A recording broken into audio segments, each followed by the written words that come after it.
Welcome to So You Want to Write a Book by Joe Maynard. That's me. So, first of all, I'm sure a lot of you are not familiar with who I am.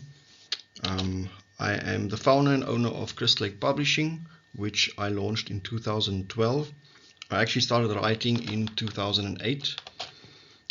I've published over 60 stories worldwide, magazines, books, e-zines, all over the place. I think my first publication was in Canada. It was a 100-word story, and I was paid something like 150 Canadian dollars, so I was absolutely hooked to it after then. I'm the author of the Shadows and Ink series for dark fiction and horror authors. It's applicable to any author of any genre, but it's mostly focused on horror writing. I'm an award-winning editor. I received the Bram Stoker Award. What year was that? 2020, I think. And that was for editing a non-fiction book on writing. I've also received numerous other awards on the wall behind me, publishing awards, etc. So award-winning publisher. Our books have received or have been nominated and won 79 awards so far. We actually have a win percentage of 50%. So if we're nominated for something, there's a pretty good chance that we're going to win it. I've been mentoring authors since 2016.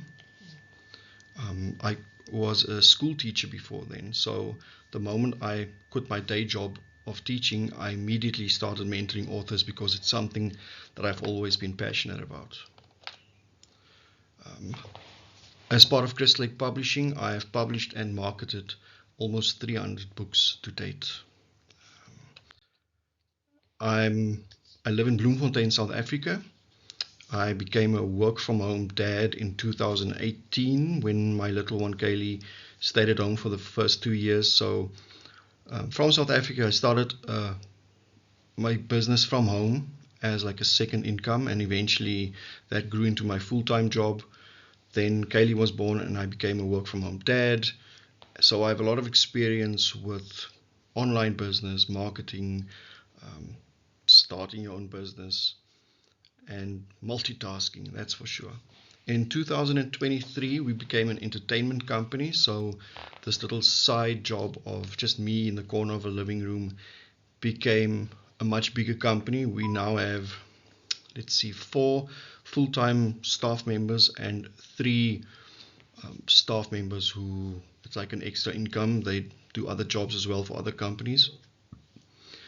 We started doing comic books, board games. We started getting our books translated, so we represent the film rights, the translation rights. We opened several imprints. We purchased and brought in other small press companies as well. One of them closed down, Bloodshot Books, and we acquired all their titles. We brought in Sinister Smile Press as a new division of Crystal Lake Publishing.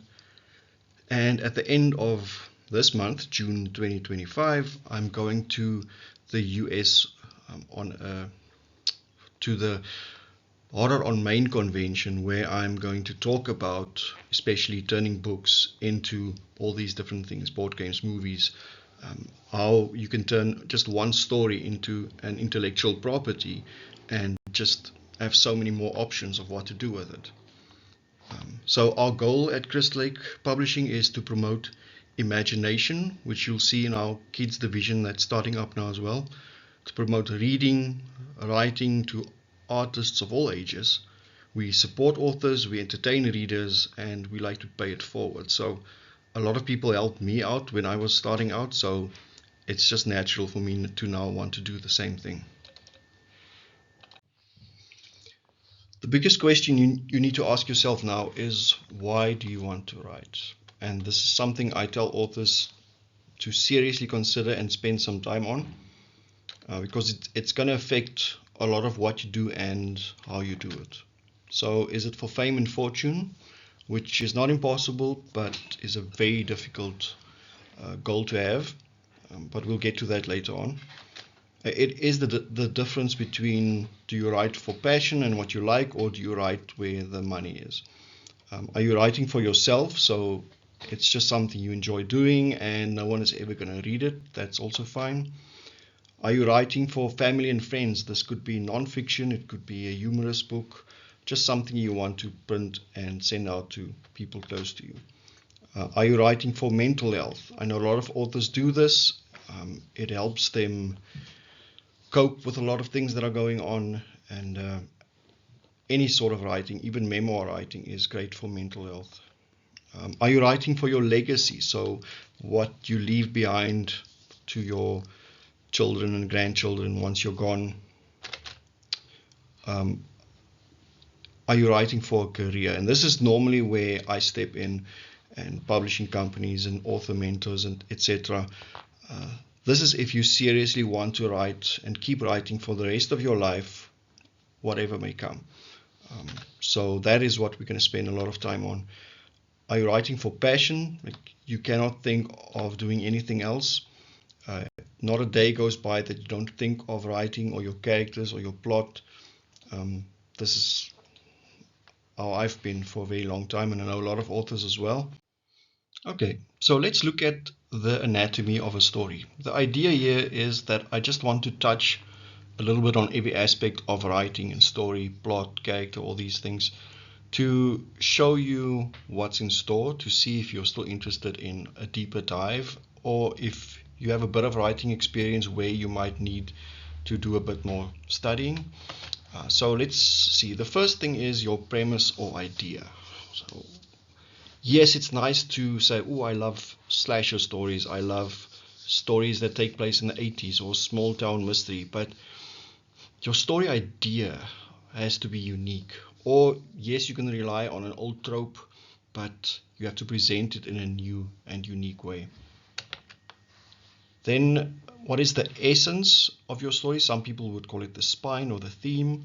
It's what the story is really about. So if you look at the ending of your story, the journey that the protagonist, that's the good guy, goes through, the journey that the reader goes through, especially focus at the end. Like, what is that final revelation? Where does the arc of your hero end? Do we realize at the end that, okay, this has all been a story about family, or about brothers, about love conquers all? Is it a revenge tale? There are many different types of stories. I cover them all in my one of my workshops, the story coaching workshop. Yes, more info on that at the end. But you need to decide this before you start writing. We will get to plotters versus pantsers, but which is like just your approach to writing. But knowing this end, like what your theme is really about, the essence, you don't even have to know the exact scene of how the book is going to end. You just need to know what is that feeling you want to give the reader at the end. Up next is the anatomy of story. So this is where your characters come in. Protagonist, which is the good guy, antagonist, your bad guy, and your supporting cast. So all the other characters that influence your protagonist, influences your antagonist, and of course the story. Every character needs to play a part in the story. You can't just have someone there that doesn't play a defining role. The plot, you of course need beginning, middle, and end. It's called the 3-act structure. There are others, but for beginning writing, I recommend definitely using the 3-plot structure. So the beginning needs to have certain aspects. You need to introduce your character, the setting or the time it takes place. So for instance, the 16th century Victorian era, kings and queens and knights on horses, stuff like that.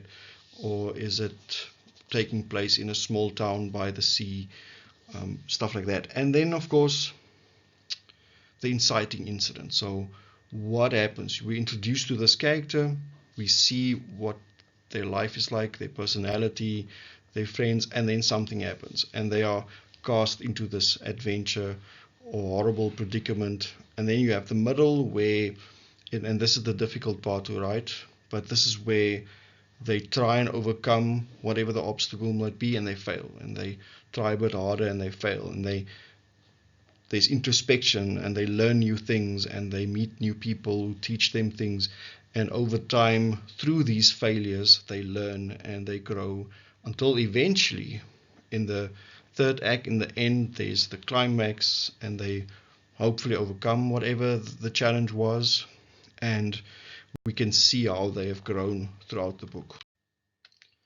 And now we do get to setting. So setting is how you describe the surrounding world that your characters are in. So the time, modern, 90s, 80s, whatever, the place, small town, graveyard, haunted mansion, and of course the atmosphere. Now, atmosphere is the way you describe certain things, the mood of the location.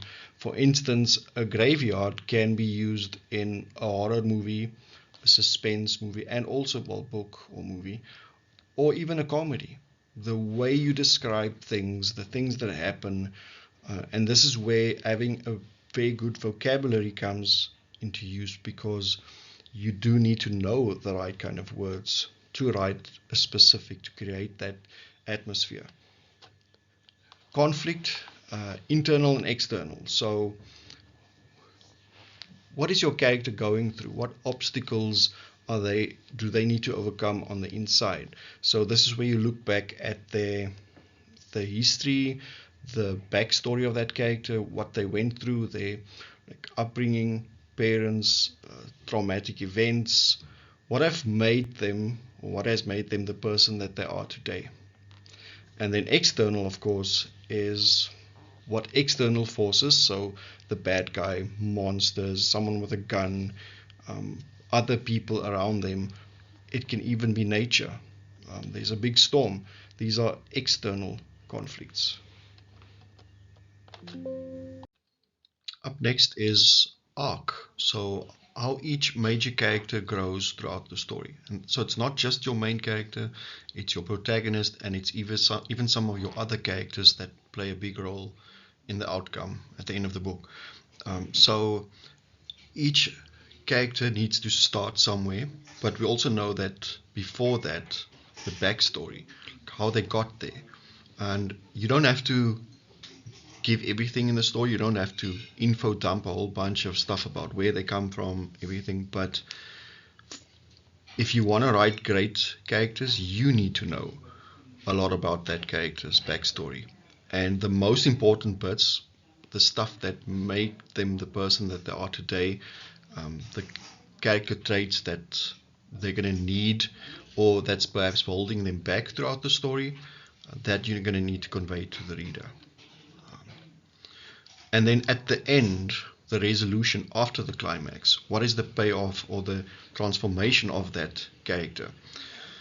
So I always say that if you're going to tell a 5-minute joke and you're going to build up and you're going to grab people's attention, the payoff needs to be worth it. The longer the joke, the bigger the payoff really needs to be.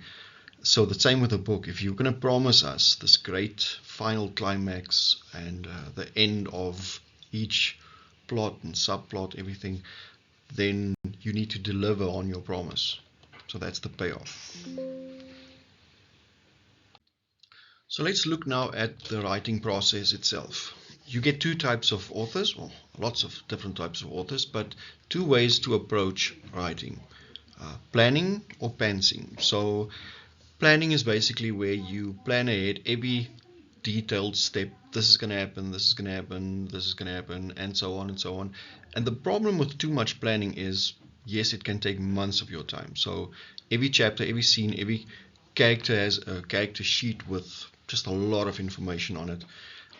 It works for some people, but the problem is as an author, you tend to lose interest after a few months, or once all the planning is done and you can see the entire story in your mind, it's an extremely boring process to write the book, because there's no excitement, there's no twist or reveal to you.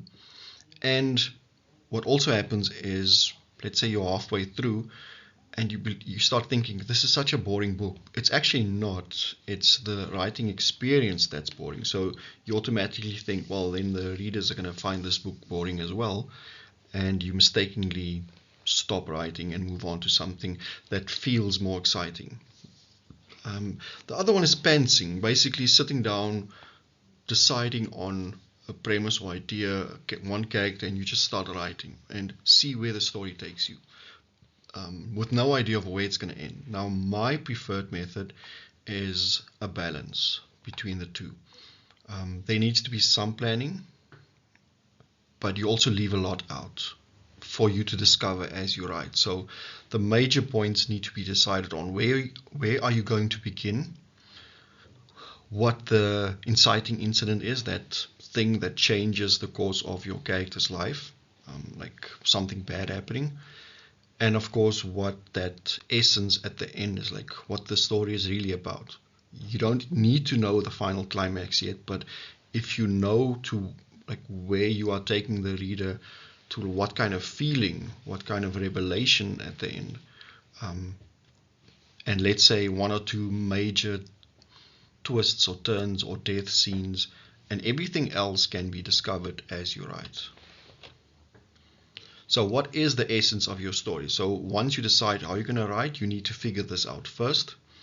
I want to write a story about brotherly love, or love conquers all. There's a whole list of stuff that I normally go through in my story coaching, of different types of essence for your story, but it can be anything. It can, well, if it's something new and unique, that's even better. Then you need to get into a daily writing habit. So 20 minutes in the morning, an hour in the morning, every evening for half an hour. Try to repeat daily, keep the same writing times. Your brain is like a muscle, and muscles work better if they get used to the same time exercise every day. Same thing. So it becomes a habit. It becomes easier. It's easier to just sit down and start writing. It's easier to not get overwhelmed with the fear of an empty page, where I don't really believe in writer's block. We'll get to that at a later date, but it's easy to feel as if you're blocked when you have this white page staring back at you. So a lot of authors also end their writing routine for that day in the middle of a sentence, in the middle of a chapter, so that next time they start writing, they're not starting with a new sentence or a new scene. They just read the last 2 or 3 paragraphs and they continue writing on. So, overcoming fear and writer's block. There are a lot of things that can hold you back. Writing a book is not easy. A lot of people want to write books and they don't. A lot of people start writing books and they never finish. And an overwhelming amount of people. So press on, do your research, keep reading, keep hold of that passion of why you want to write, why you want to be an author. What is your story really about, that message you want to share with people? And with writer's block, it's basically a fear of it's not going to be good enough, it needs to be 100% perfect. Rather just write that first draft and get it done. You can always edit, you can always change. No one has to read it the moment you're done with that first draft. You can go through it again and again.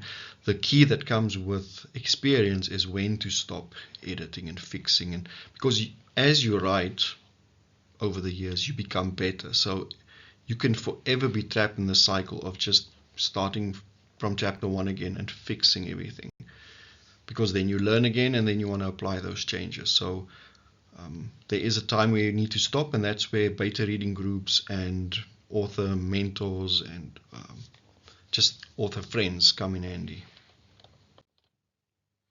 So what makes a good story? We've all heard the saying, show, don't tell. Certain things need to be told to the reader because you want to go through the scene quickly. For instance, this guy's sitting over here and he peeks out and his hat is shot off his head, or it's a cold day, stuff like that. But it depends on the pace of the scene. If you're showing it, you don't tell us it was a cold day. You show us the person like lifting their collar, keeping the cold off their neck, the wind blowing through their hair, they're putting on their gloves, trying to get their fingers warm. So now we realize, oh, it sounds like it's very cold, and we can actually feel like, because we've all had it, we've all been very cold, we know and we can relate to that character and feel like we are in the scene.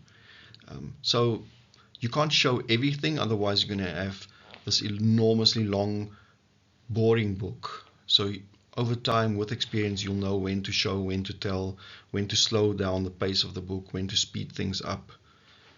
And show versus tell are ways of taking the reader into your story, but also controlling the pace. Voice and tone. So the voice of an author is something that a lot of authors struggle with. It's basically your narrative voice, the storyteller in you. And that is something that needs, again, to be practiced, and you need to read a lot of books and allow all the books that you've read over the years to shape who you are as an author. You can be influenced by certain authors. Don't copy their voice, don't copy their style. There's already a Stephen King, a Clive Barker, whoever, but combine the books and the stories and the authors' voices that you have enjoyed with your own experiences and who you are, and you will be a unique author writing a unique story. The tone as well, anything from dark humor to sarcastic to just plain and simple dark, dreary, depressing, slow horror build. Some people say beautiful horror. Stephen King, we all know the tone of his books, especially for the small town horror books, and friends and family and young boys growing up, going through the what do you call it, just coming of age stories. Dialogue basics. Dialogue, I have another workshop on that one, because it is extremely important not just to write believable dialogue, but just the layout of it, the use of he said, she said, action instead of just saying he said, she said the whole time, where to put the commas. I get submissions from amazing authors with very basic dialogue mistakes. So whenever we open for submissions, it does help. It counts in your favor if I can see, okay, this is a great story, and it's not going to be so much work to fix it, to get it publishable, because we only have limited time, limited editors, budget, because the bigger the project, the more work that's involved, the longer it's going to take, the more it's going to cost. Emotion and stakes. So if I read a good book, I need to be emotionally involved. I want to go on that roller coaster. I want to care for the characters. So you need to make your characters as relatable as possible. There's a technique called saving the cat, where your protagonist does something good in the beginning of the book, so that you can say, oh, this is such a nice guy or girl. But anything that, any character trait of the character that we can relate to, like hunger, even anger, emotions, human emotions that we've all gone through, can make us care for that character. And what's at stake? Like, as the book continues, do we start fearing for their life, and we like, I really hope this character, this is such a great person or character, I'm pulling for them, I hope they survive, I hope these two meet and fall in love, whatever the story might be. What's at stake? What can they lose? And do I really care? And those things will help you write a good or even great story. So, local flavor.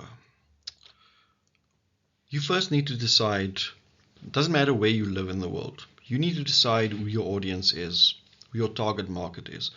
I've had this discussion with many Australian authors where they actually end up writing in American English and using more American slang words and staying away from Australian slang because 80% of the buyers are going to be American readers. Sometimes they'll have an American tourist in Australia going through certain things, so they can still add the local flavor of there's this exotic location in Australia, but it's still an American character, American English, and it's easier for American readers then to relate. Same with British authors, the same with South African authors. So you need to decide what the balance is going to be between your local flavor and your target market. Writing in your own voice. So over time, find your voice, improve on it, lean into it.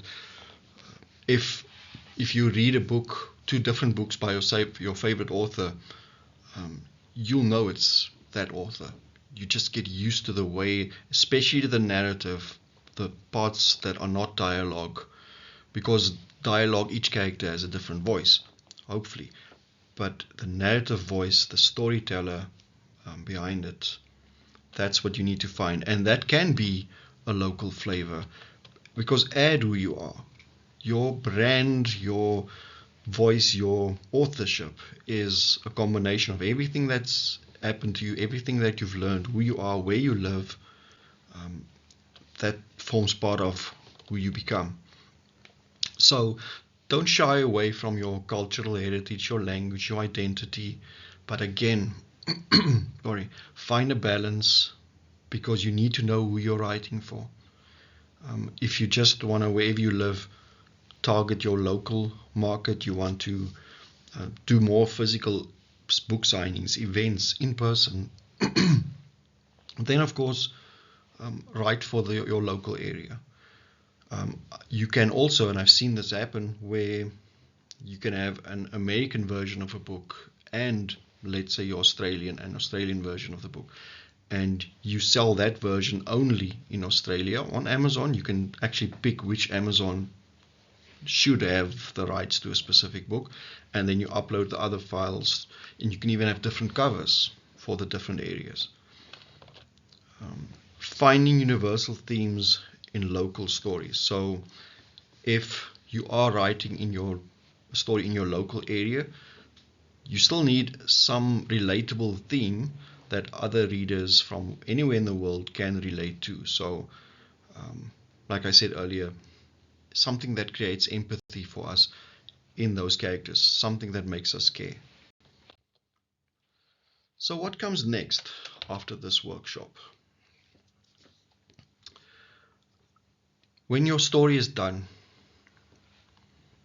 there are 2 types of editing. You do need to do some light editing yourself, which is basically rereading, not so much fixing spelling and grammar mistakes. Fix that when you see it, but I always recommend to authors to read their work out loud or have someone read it back to you. You'll quickly pick up on the tone, the flow of the sentence, where something sounds awkward, the sentence is too long, it sounds like a broken sentence. You need your subject, verb, object, and then of course you get looking for plot holes and such. Then you get the deep editing, where it's better to hire a professional.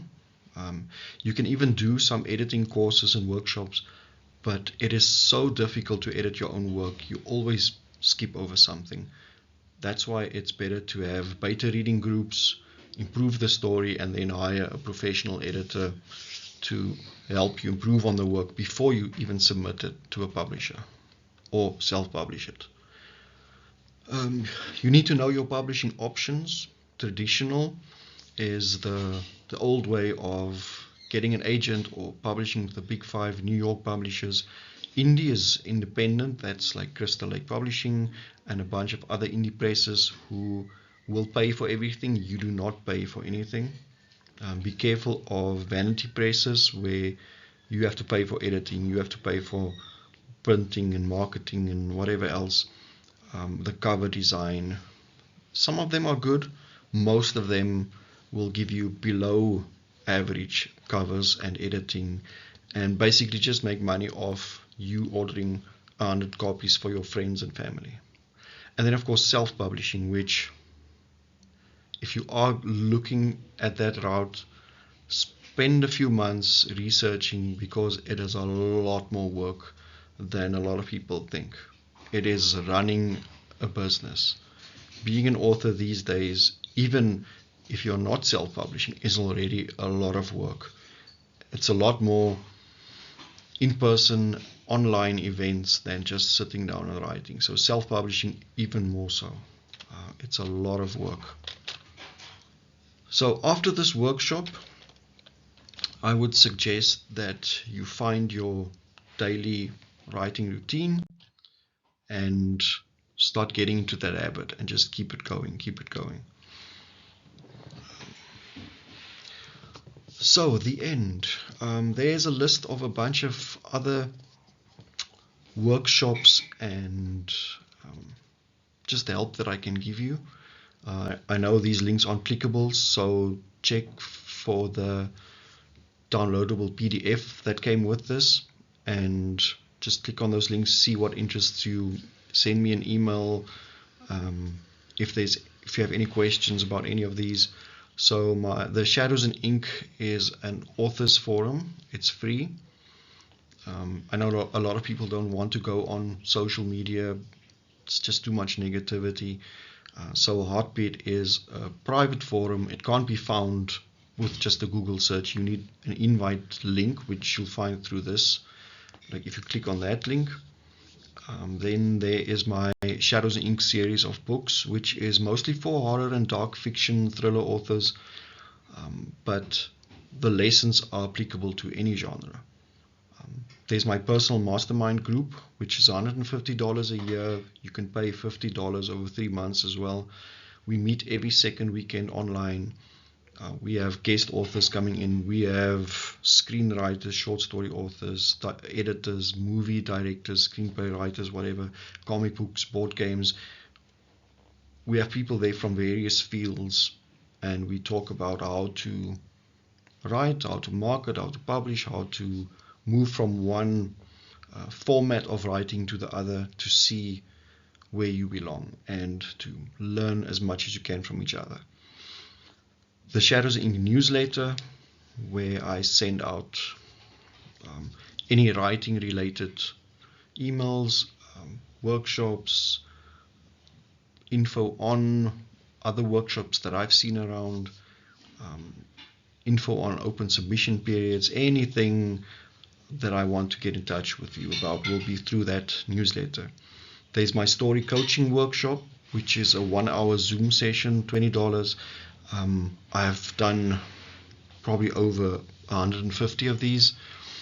Basically, before you start writing a story or novel, we go through your story idea, the premise, the characters, the inciting incident, the essence of the story, everything, and we chat through your entire story, and I'll give you more ideas, and we'll overcome any obstacles you might face before you even start writing.